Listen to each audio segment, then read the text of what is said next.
Bom, nós estamos aqui hoje, né, Júnior, porque você me disse que as mulheres estão bebendo muito mais do que beberam sempre, né? E você tem visto isso na sua experiência clínica? Olha, Isabel, aparentemente sim. Na minha experiência clínica, pelo menos nesses últimos anos, eu tenho visto isso cada vez mais frequente. Não é que uma beber socialmente ou beber de vez em quando, ou de vez em quando tomar um porre, como se diz. Né? Mas elas precisam, vêm aqui ao consultório ou ao hospital e dizem realmente, eu estou precisando beber diariamente. Então, isso realmente tem aumentado essa queixa. Talvez realmente porque elas tenham tido mais coragem de contar aos médicos, de se queixar, de procurar ajuda e realmente porque isso tem se tornado público. Mas tem uma coisa que sempre me intrigou, né? Homens, mulheres bebem socialmente, ou bebem muito mesmo, ou vivem tomando porres e nunca se tornam dependentes do álcool, nunca se tornam doentes do alcoolismo. Qual é a diferença? É uma diferença psicológica? É uma predisposição genética? O que leva uma pessoa, e em particular as mulheres, a criar essa dependência do álcool? Olha, Isabel, a gente sabe que existe aí fatores genéticos, como a gente diz, ou de uma predisposição.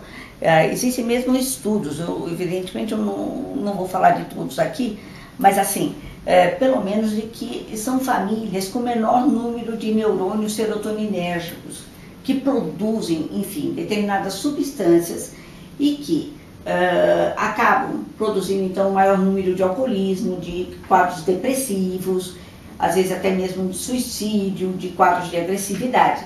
Então a gente encontra na família muito desses quadros. Quando a gente vai ver uma mulher alcoolista, se a gente interrogar, nós vamos encontrar muitos casos dessa linhagem mesmo. De uma certa maneira, está usando o álcool como usaria um antidepressivo? Exato. Muito importante isso que você falou, Isabel. Quando a pessoa começa a ter, ela começa a usar para diminuir uma ansiedade, para diminuir uma angústia que ela começa a sentir. Geralmente é no período da tarde que ela começa, onde a gente fala de uma angústia vespertina, onde ela sente um pouco mais de solidão, e ela vai então para o álcool. Ela vai tomar um drink, vai tomar outro drink, porque o álcool tem um pico euforizante. Não é? Esse pico euforizante ilude, dá um alívio imediato. Só que depois, ao longo do tempo, o álcool acaba como um depressor do sistema nervoso central. Né? E aí que é o grande problema, e o álcool vicia. Lógico, evidentemente, que não é todo mundo que vai acabar no vício, é preciso ter também uma predisposição. Não existe só predisposição em termos cerebrais, existe também a questão do metabolismo. A mulher tem um metabolismo mais lento que o homem, então a mulher com menor quantidade de álcool, ela vai ter mais facilidade para ficar embriagada. Se as mulheres e os homens metabolizam de forma diferente o álcool, então, e a mulher é mais sensível ao álcool, então isso quer dizer que a mulher se torna uma alcoolista com mais facilidade que o homem ou não?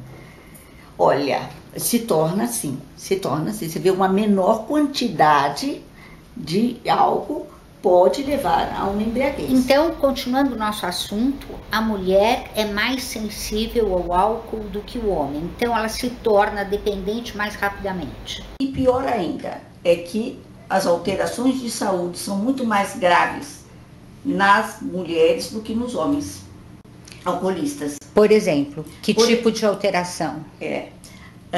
Um dos pontos é câncer de mama, não é? A proporção também é de 4 vezes mais do que a população de mulheres saudáveis, tá?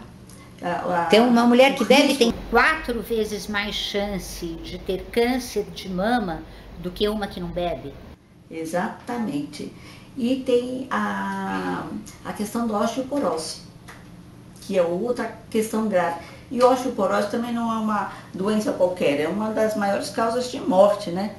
Por conta de quedas, por conta de incapacidade física. Então é uma doença grave. Doenças cardiovasculares. As doenças cardiovasculares aumentam assim significantemente, não é? Nas mulheres mais do que nos homens. Existem agora as alterações endócrinas, que são ciclos sem ovulação, ciclos menstruais sem ovulação, que é a menorreia, realmente, você pode ficar sem a menstruação. A gordura, que isso para a mulher é uma desgraça, é gordura abdominal, que pode levar também a síndrome metabólica. Por quanto tempo uma mulher precisa beber muito para começar a ter essas alterações físicas? Olha, Isabel, não posso falar da data precisamente, depende muito do organismo da mulher. Dependendo do ciclo menstrual, você pode se embriagar mais facilmente ou não se embriagar menos facilmente. Depende da gordura do corpo, se a mulher é mais gorda, se a mulher não é. Depende da alimentação dela. Então, assim, que agora é significativamente um tempo menor do que o homem para chegar a essa cronicidade e essas alterações, sem dúvida alguma. Mas são meses ou anos? Até meses para mulheres. Eu já peguei casos aqui de meses, por incrível que pareça. Então, o álcool faz um estrago muito maior na mulher do que nos homens. Faz. Isso sem dúvida alguma, Isabel. E fora o que a gente vai contar, então, na parte cognitiva, na parte intelectual, na parte de memória, na parte de inteligência, de rapidez de raciocínio, tá certo? Há uma deterioração aí significativa e transtornos afetivos, né? A gente sabe que atrás de mulheres alcoolistas é muito frequente a gente encontrar transtornos de personalidade, transtornos alimentares, transtornos afetivos e também assim, vem antes da doença e possivelmente, né, ou provavelmente com a bebida isso aumenta. Então, para uma mulher que tem depressão ou síndrome do pânico, isso vai agravar o estado dela. Agrava. Pode gerar também uma depressão ou uma síndrome Pode gerar do pânico. também uma depressão. Ela pode vir antes, aliás, é frequente que o transtorno afetivo, como depressão, ansiedade, bipolaridade, venham antes da bebida, mas que depois a bebida funcione como um agravante para esses quadros. Porque tem gente que tem depressão, essas coisas, e usa a bebida até como antidepressivo. E esse é o grande risco, porque o álcool tem um pico euforizante. Então a pessoa começa a beber para se aliviar.